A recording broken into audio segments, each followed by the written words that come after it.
Dictation 90 शब्द प्रति minute. 5 second बाद शुरू। पिछले कुछ समय से सोने के दाम जिस तेजी से चढ़ रहे हैं उसकी किसी ने कल्पना भी नहीं की होगी।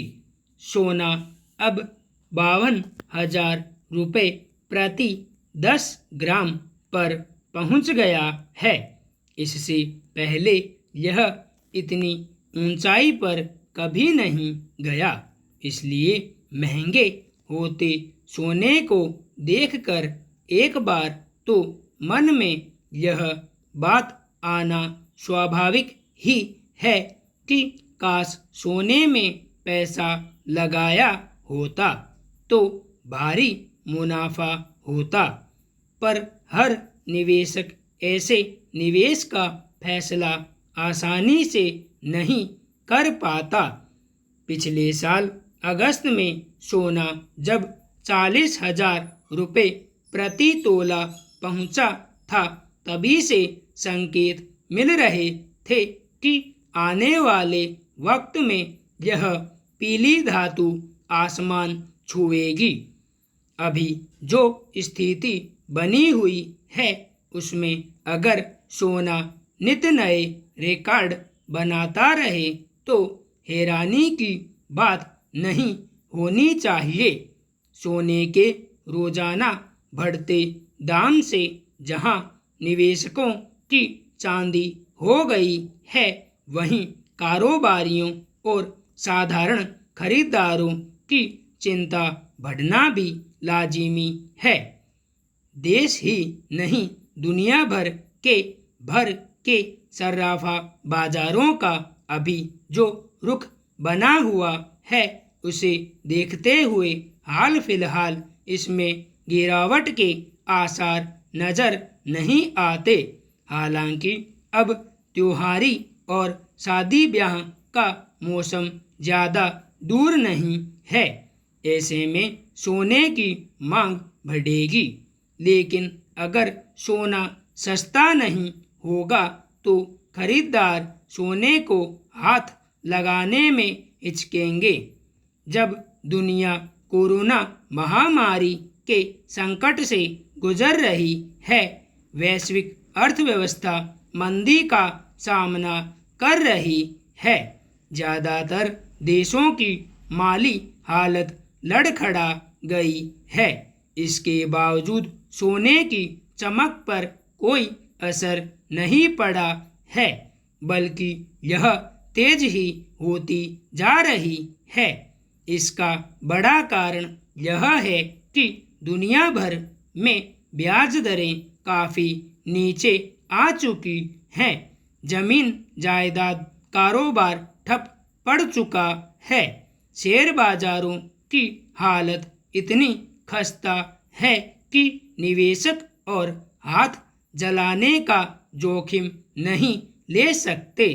इसलिए पारंपरिक निवेश सोने को सबसे बेहतर और सुरक्षित विकल्प के रूप में देखा जा रहा है। सोने को लेकर लोगों और निवेशकों के मन में भरोसा इसलिए भी मजबूत रहता है कि सोने ने हमेशा अच्छा प्रतिफल दिया है। पिछले करीब 5 दशकों में सोने में 14% सालाना की वृद्धि दर्ज की गई है और पिछले एक साल में तो इसमें 40% का इजाफा हुआ है। इतना ज़्यादा मुनाफा और किसी निवेश में आसानी से नहीं मिल सकता। इसके अलावा सबसे बड़ा सुरक्षा भाव यह कि हमेशा पास रहता है, इसलिए इसमें कहीं कोई जोखिम नहीं है। हालांकि सोने में तेजी का रुख एक निश्चित अंतराल पर बनता रहा है। यह चक्र 2 से 5 साल तक होता है और लंबा भी खिंच सकता है। अब से पहले सोने में तेजी का दौर 2001 में शुरू हुआ था और 2011 तक चला था। अब यह चक्र फिर से लौटा है, इसलिए माना जा रहा है कि आगामी 2-3 साल इसमें गिरावट नहीं आने वाली।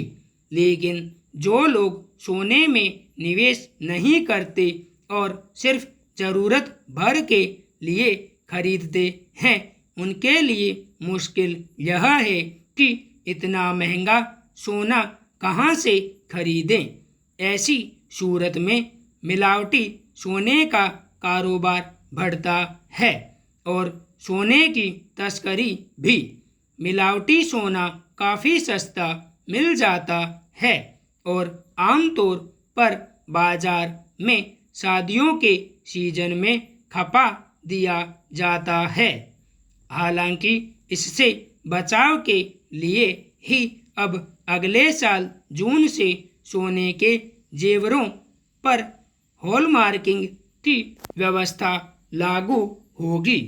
समस्या यह है कि सोने के मामले में भारत आयात पर निर्भर है। ऐसे में गैरकानूनी तरीके से बाहर से सोना लाने वालों पर निगरानी रखना भी बड़ी चुनौती है। संपूर्ण विराम।